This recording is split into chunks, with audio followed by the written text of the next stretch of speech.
success, Martine. Bingo.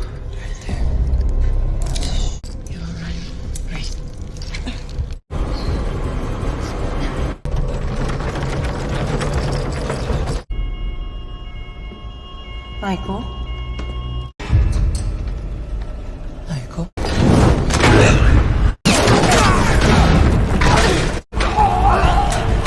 Stop! Michael! It's just me. Hey! Get back!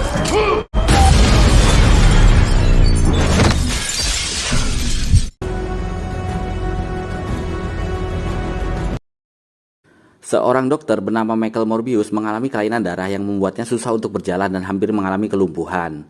Saat ini Morbius tengah berada di sebuah hutan bersama beberapa tentara bayaran. Di hutan ini, Morbius membuat sebuah perangkap untuk para kelelawar vampir. Dengan sebuah goresan darah di tangannya, ia berhasil memancing ribuan kelelawar keluar dari dalam goa. You throw in that bushcrafter on your belt and we have a deal.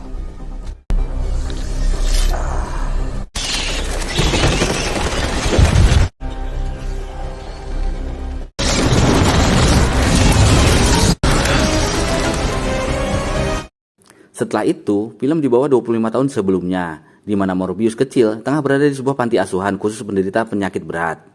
Di sana ia bertemu dengan seorang anak kaya raya yang memiliki penyakit yang sama dengannya, bernama Lucian. Namun Morbius lebih suka memanggilnya Milo. Mereka langsung akrab dari awal pertemuan karena mereka merasa memiliki nasib yang sama. Mereka bercita-cita untuk bisa hidup normal seperti anak-anak di luar panti. How long have you been here? Like a piece of a puzzle. And until they find it, it's the only... What would you do if you could be normal? Suatu ketika, alat transfusi darah milik Milo macet. Tanpa pikir panjang, Morbius segera memperbaiki alat tersebut dan berhasil menyelamatkan nyawa Milo. Milo! Lucian! Dari kejadian tersebut, Nicholas, dokter di panti itu mengetahui bakat luar biasa yang dimiliki oleh Morbius. Karena bakat alami tersebut, Nicholas mengirim Morbius ke luar negeri untuk belajar dan mendalami bakat luar biasanya itu. Nicholas juga berjanji akan menjaga Milo. Morbius juga meninggalkan pesan kepada Milo bahwa Morbius akan berusaha keras belajar untuk bisa mendapatkan obat bagi mereka berdua. Please, can I have my letter back?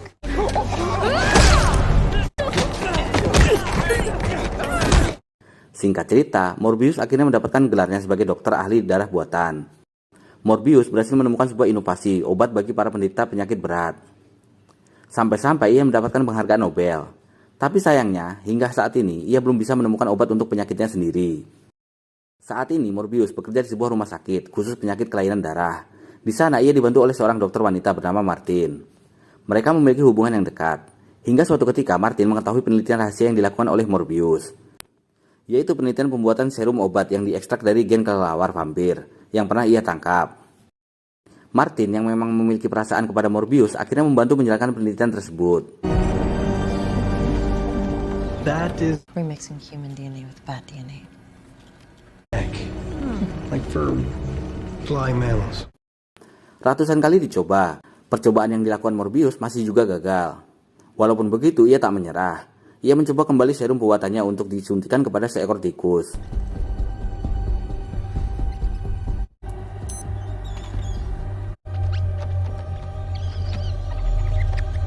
Namun lagi-lagi percobaan itu gagal. Sempat kecewa, sebuah keajaiban terjadi.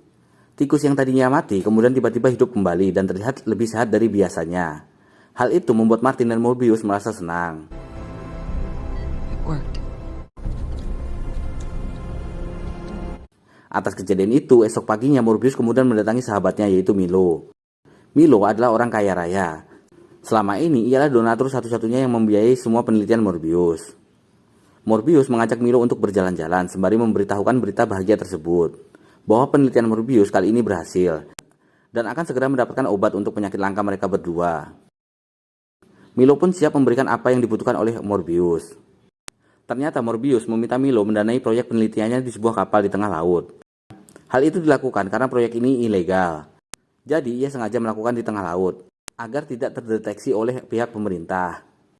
Di dalam kapal tersebut, Morbius ditemani oleh Martin dan juga beberapa tentara bayaran. Setelah berkali-kali berhasil membuat simulasi genetik dari kelelawar vampir, akhirnya Morbius siap untuk melakukan pengujian pada manusia. Dan orang pertama untuk percobaan ini adalah dirinya sendiri. Pengujian pun dimulai. Just 243. I know this is painful, but you got it. Martin mengikuti instruksi yang diperintahkan oleh Morbius. Tak lupa Morbius memberikan sebuah origami berbentuk kelelawar untuk sebagai kenang-kenangan jika terjadi sesuatu kepadanya. Setelah menyuntikkan serum, Martin mengikat Morbius di sebuah kursi. Terlihat serum tersebut mulai bereaksi.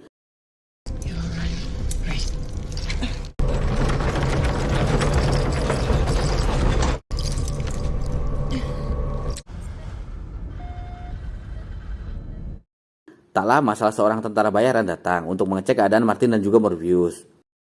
Namun hal tersebut membuat Martin tak nyaman. Saat berdebat mereka baru menyadari bahwa Morbius sudah tak berada di kursinya. Saat dicek betapa kagetnya Martin melihat Morbius bertingkah aneh. Ia bergelantungan seperti kelelawar dengan wajah yang berubah seperti vampir. Karena tak mau ambil resiko, tentara itu berniat menembak Morbius. Tapi siapa sangka kekuatan Morbius bertambah berkali-kali lipat. Pergerakannya seperti superhero. Ia mampu menghindari tembakan dan membunuh tentara itu dengan sekejap. Martin hampir saja bisa menenangkan Morbius sebelum tentara bayaran lain masuk dan membuat Morbius semakin mengganas. Stop! Michael, stop! Apalagi saat ia melihat Martin terjatuh dan pingsan, amarah Morbius memuncak.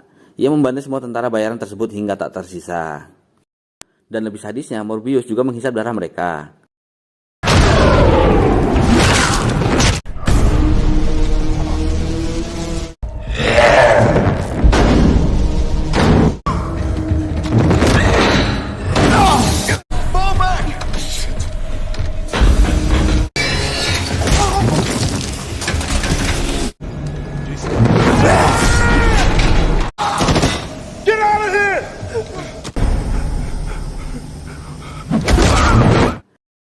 Singkat cerita, setelah beberapa jam, kesadaran Morbius kembali pulih. Ia menyadari keanehan pada tubuhnya. Saat ini ia merasa sangat kuat dan sehat, tidak seperti biasanya. Saat memasuki lab, ia melihat seluruh tentara bayaran telah tewas. Dan ia juga melihat Martin yang tergeletak di sana. Morbius kemudian membuat panggilan bantuan agar kapalnya bisa diselamatkan. Morbius baru menyadari apa yang terjadi setelah melihat rekaman CCTV, di mana ia melihat dirinya yang membantai para tentara tersebut secara membabi buta. Setelah itu, Morbius menghapus rekaman tersebut. Ia pun kemudian memutuskan untuk mengambil salah satu serum buatannya dan melompat ke laut sebelum ditangkap oleh pihak pemerintah. You heard the man. Can we please have the room? If you could, Tak lama para polisi datang. Mereka memeriksa para mayat yang tergeletak dan menemukan hanya Martin yang selamat. Salah satu polisi bernama Simon juga menemukan origami peninggalan Morbius. Esok paginya berita pembantaian di sebuah kapal disiarkan. Milo mulai khawatir karena ia tahu bahwa kapal itu adalah kapal di mana Morbius menjalankan proyek penelitiannya. Kembali ke Morbius. Saat ini ia mendatangi rumah sakit untuk melihat keadaan Martin. Ia merasa lega karena Martin berhasil selamat.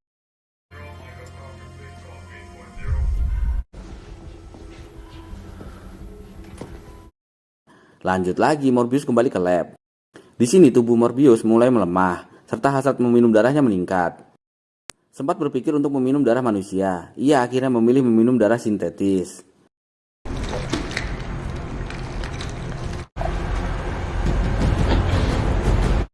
Setelah meminum darah sintetis tersebut, Morbius merasakan kekuatannya kembali.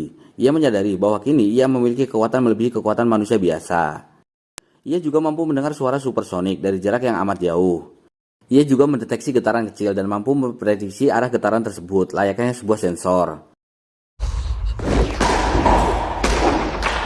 And all of this on artificial blood.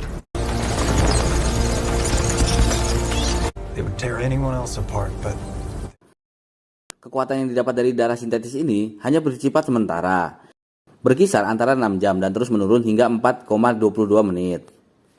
Karena merasa bahwa ini sebuah kesalahan dan kutukan, ia mencoba menahan diri untuk tidak meminum darah.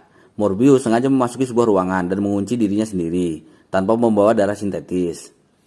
Setelah beberapa jam, tubuh Morbius makin melemah. Ia mulai tersiksa dan hampir saja mati. Or die. But what happened on that ship? Soon I'll face a choice.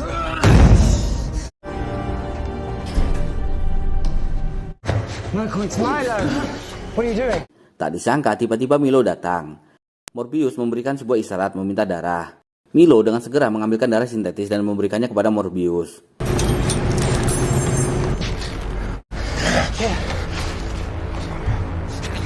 Akhirnya Morbius kembali pulih. Melihat kejadian itu, Milo kemudian menagih janji Morbius untuk memberikannya obat. Tapi Morbius malah menolaknya, karena khawatir apa yang terjadi padanya akan terjadi juga kepada Milo. Milo tak mengerti maksud dari Morbius. Morbius kemudian mengusir sahabatnya itu dengan kasar, demi kebaikan Milo itu sendiri. No, have I always given you the money? I can't control it! I said get out! Milo! Kembali ke Martin. Ia didatangi oleh Simon dan juga kawannya. Kedua polisi ini ingin meminta keterangan dari Martin sebagai salah satu korban yang selamat. Di sini Martin tak menjawab apapun dan berdalih bahwa ia lupa dengan kejadian di kapal tersebut. I'm having a little bit of a hard time remembering what happened. Di suatu malam di rumah sakit tempat Morbius bekerja, seorang perawat bernama Kristen sedang mendapat teror. Hello? Pagi harinya Morbius terbangun dari tidurnya dan mendapati kerumunan yang ternyata Kristen tewas dengan darah yang tersedot habis. Morbius mengira bahwa tubuhnya bergerak di malam hari tanpa disadarinya dan membunuh perawat tersebut. Akhirnya Morbius memilih untuk segera pergi dari tempat itu dan membawa beberapa darah sintetis untuk bekal. Saat akan keluar gedung, Morbius dicegat oleh Simon dan juga kawannya. Of course, how can I help you? First, I want to say thank you. Mereka berdua mencurigai Morbius sebagai pelaku pembunuhan sadis di kapal kemarin. Saat akan ditangkap, spontan Morbius melawan. Ia pun melesat terbang ke atas gedung. Saat di atas gedung, tubuhnya terhempas akibat dorongan angin yang membuatnya tak bisa mengendalikan tubuhnya. Sehingga Simon berhasil menangkap Morbius.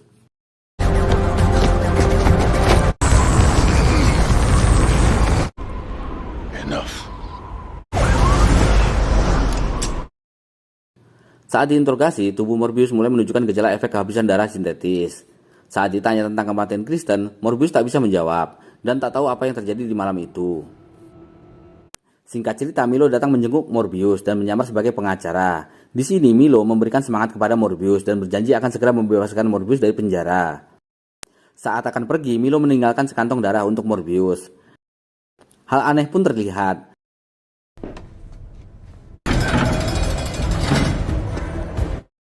Milo berjalan keluar penjara tanpa tertatih. Ia berjalan layaknya orang pada umumnya. Ia juga terlihat lebih sehat dari biasanya. Morbius kemudian menyadari bahwa Milo ternyata sudah menyuntikkan serum kelelawar vampir dan berubah menjadi monster seperti dirinya.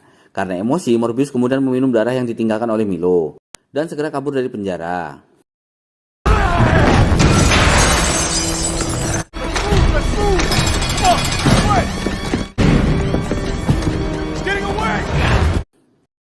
Dengan sensor suara dan getaran yang ia miliki, Morbius berhasil menemukan Milo. Di sini Morbius mencoba menyadarkan Milo bahwa kekuatan ini bukanlah sebuah keajaiban melainkan sebuah kutukan. Berbeda dengan Morbius, Milo malah menikmatinya. Ia mengajak Morbius untuk menguasai dunia bersama. Milo akan membalas hinaan yang selama ini mereka terima karena terlahir dengan penyakit langka. Pertarungan keduanya tak terhindarkan. How can you say that to me?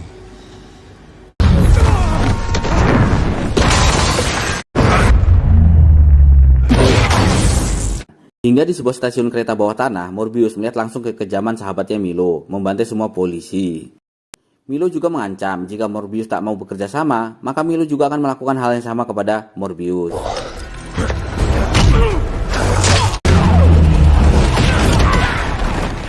All our lives we've lived with. Morbius mulai menghindar dan menjauhi Milo. Ia berhasil kabur dengan terbang memanfaatkan dorongan dari kereta yang sedang berjalan.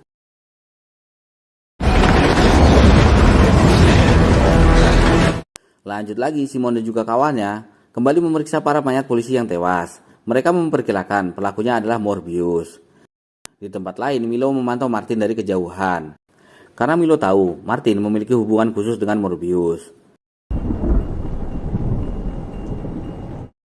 Esok paginya Morbius menemui Martin. I know. Milo. Ia menceritakan semua yang terjadi pada dirinya, bahwa kini ia telah menjadi monster, namun ia berusaha agar tidak meminum darah manusia. Di tengah perbincangan, Morbius mendengarkan dua orang pengedar uang palsu yang memiliki lab khusus pembuatan uang palsu tersebut. Morbius kemudian mengikuti mereka. Ternyata Morbius berencana untuk mengambil alih lab tersebut untuk ia gunakan sebagai tempat persembunyian sekaligus penelitian. Tanpa basa-basi, Morbius memberikan pelajaran yang tak terlupakan untuk para pembuat uang palsu itu, hingga mereka lari terbirit-birit. I mean, look at the matching necklaces. Time to go. Reduce the phalanges. Who the hell are you, man?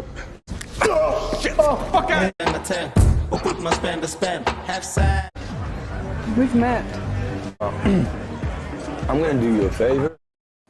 Di tempat lain, Milo menikmati hidupnya. Ia beraksi dengan membantai pria yang membuatnya kesal saat di klub malam.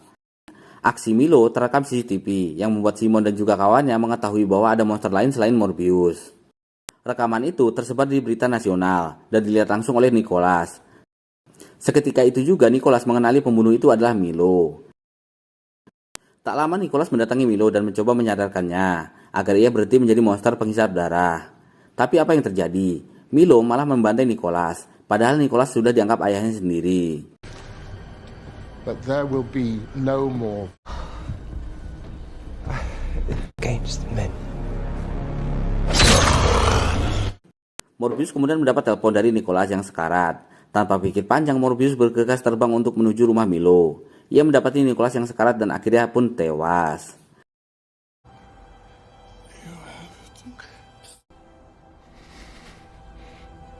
Lanjut lagi, Morbius mendengar panggilan dari Martin yang kini tengah diserang oleh Milo.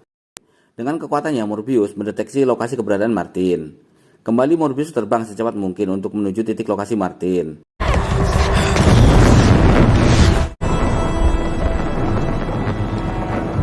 Tapi sayang, Martin juga sudah sekarat.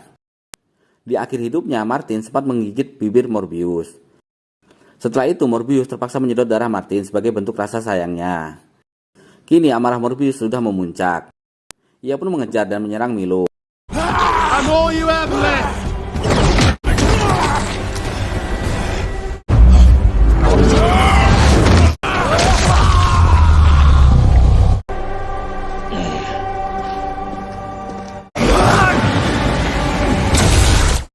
Namun di sini Milo jauh lebih unggul. Morbius sempat kewalahan dan sekarat.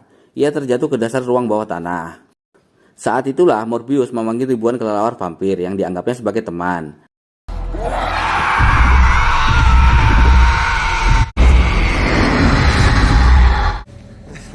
Come on, Michael.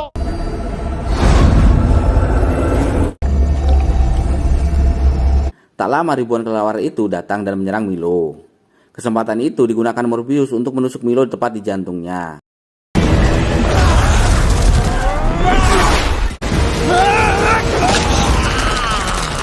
Akhirnya Milo pun tewas. Ternyata kelemahan manusia vampir adalah di jantungnya. Dan film pun tamat. Itulah tadi alur cerita film dari film yang berjudul Morbius, salah satu karakter yang akan sering berhadapan dengan Spider-Man. Sampai di sini dulu pembahasan film kali ini. Sampai jumpa di film seru lainnya dan bye. Has to do with Spider-Man, I think. I'm still figuring this place out.